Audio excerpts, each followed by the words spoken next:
Solomon. We call him the richest man in history. People repeat the stories about silver becoming worthless, about fleets of ships, about mountains of gold. But that's the surface level version, the simple version, the children's story. Because here's the truth. Solomon's wealth wasn't discovered, it was engineered. Everyone talks about his wisdom, but almost no one talks about the structure, the intelligence network, the monopolies, and the systems that made his empire unstoppable. This wasn't just spirituality, this was strategy, ruthless, calculated, world-class economic strategy. So today, we're going beyond the Sunday school lens. We're uncovering the 4 strategic pillars, the real blueprint that built Solomon's empire. And it all begins with something far more powerful than gold. Pillar 1. Information architecture, the network behind the throne. Before Solomon built wealth, he built visibility. People say his wisdom helped him solve problems, but the truth is, his wisdom helped him predict problems and opportunities before anyone else even saw them coming. He created a nationwide intelligence grid by appointing 12 regional governors. Each one was responsible for supplying the entire royal system for 1 month every year. This wasn't simple administration. This was real-time data, a constant flow of information about grain, oil, livestock, and resources across the kingdom. He always knew where there was shortage and where there was surplus.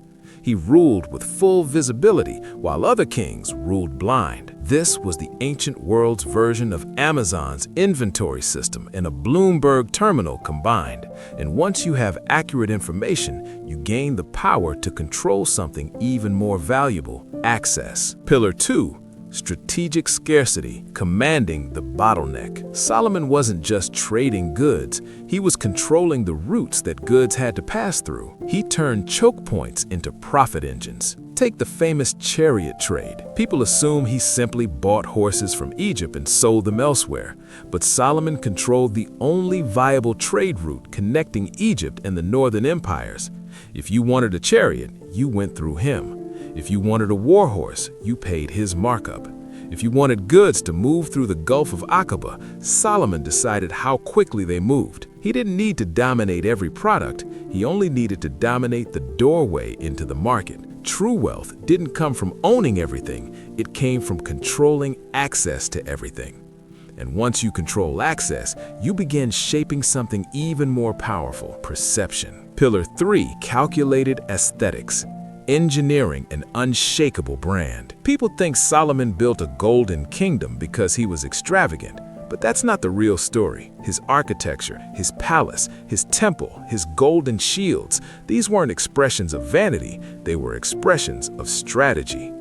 Everything he built sent a message. This is the most stable, most advanced, most powerful nation on earth. Trading with Solomon is the safest investment you can make. And the Queen of Sheba proved that message worked. She wasn't conquered or forced. She saw the scale, the administration, the order, the excellence, and the wealth, and she was overwhelmed. She gave gifts because his brand projected power, stability, and success. Perception became a form of currency. Solomon mastered the art of making the world believe he was too important, too reliable, and too established to resist.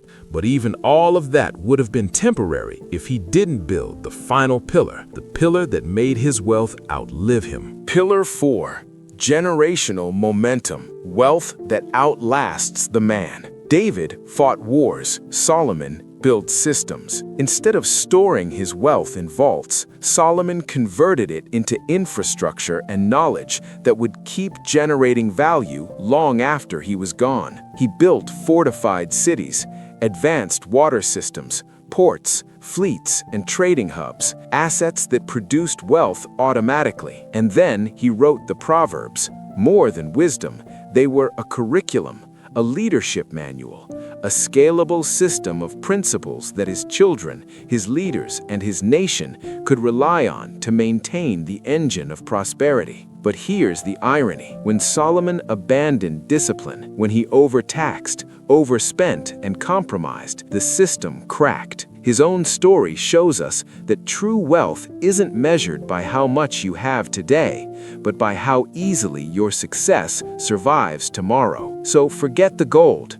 forget the silver, Forget the myths. Solomon's power came from a four-pillar system: information architecture, mastering data, strategic scarcity, controlling access, calculated aesthetics, engineering perception, generational momentum, building systems that endure. The miracle wasn't the money. The miracle was the structure. So, the real question is this: which of these four pillars will you stop admiring and start engineering today? Let me know in the comments, and don't forget to subscribe for more breakdowns of history's ultimate winners.